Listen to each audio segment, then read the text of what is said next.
Assalamualaikum warahmatullahi wabarakatuh. Bertemu lagi kita dalam sesi PDPR Pendidikan Islam tahun 6 bidang Al-Quran, kefahaman surah Al-Qadar. Sebelum kita mulakan pelajaran kita pada pagi ini, marilah kita sama-sama membaca doa belajar. Bismillahirrahmanirrahim.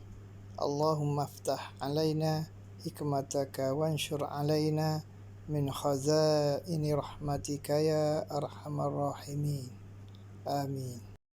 Baiklah murid-murid, standard kandungan bagi tajuk kefahaman kita pada kali ini ialah 1.3.1 menganalisis, mengamalkan dan menghayati surah Al-Qadr. Standard pembelajaran 1.3.1.1 menerangkan pengenalan surah Al-Qadr.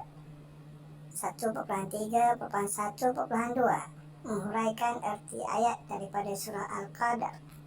1.3.1.3 merumuskan pengajaran surah Al-Qadr dan menghubung kaitkan dalam kehidupan. Manakala objektif pembelajaran yang pertama menyatakan pengenalan surah Al-Qadr, yang kedua menghuraikan erti ayat demi ayat surah Al-Qadr, dan ketiga merumuskan pengajaran surah Al-Qadr dan menghubung kaitkan dalam kehidupan. Kriteria kejayaan bagi tajuk kefahaman surah Al-Qadr.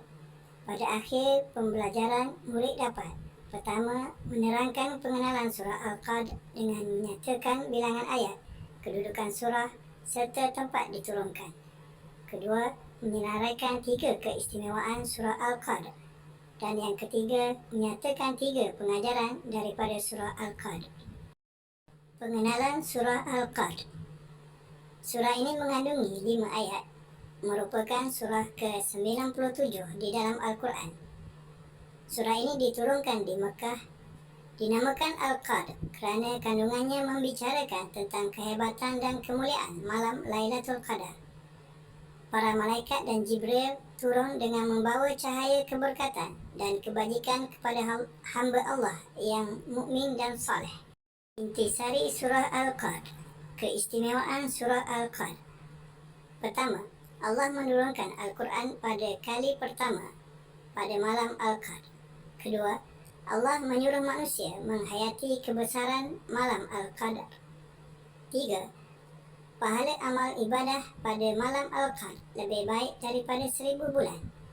Keempat, para malaikat turun mengelilingi majlis ilmu sebagai tanda penghormatan kepada pencinta ilmu. Kelima, Allah memerintahkan para malaikat turun mengatur urusan hidup manusia. Dan yang terakhir, sejahtera dan keberkatan malam Al-Qadr berterusan sehingga terbit fajar. Baiklah murid-murid, marilah kita sama-sama membaca surah Al-Qadr serta terjemahannya. Bismillahirrahmanirrahim. Inna anzalnahu fi lailatul qadar. Sesungguhnya kami telah menurunkan Al-Quran pada malam Al-Qadr. Wa ma adraka ma lailatul qadar. Dan tahukah engkau apakah malam Al-Qadr itu? Lailatul qadri khairum min alfi syahr. Malam Al-Qadr itu lebih baik dari 1000 bulan. Tanazzalul malaikatu warruhu fiha biizni rabbihim min kulli amr. Pada malam itu, para malaikat dan roh, yakni Jibril, turun dengan izin Tuhan mereka untuk mengatur semua urusan.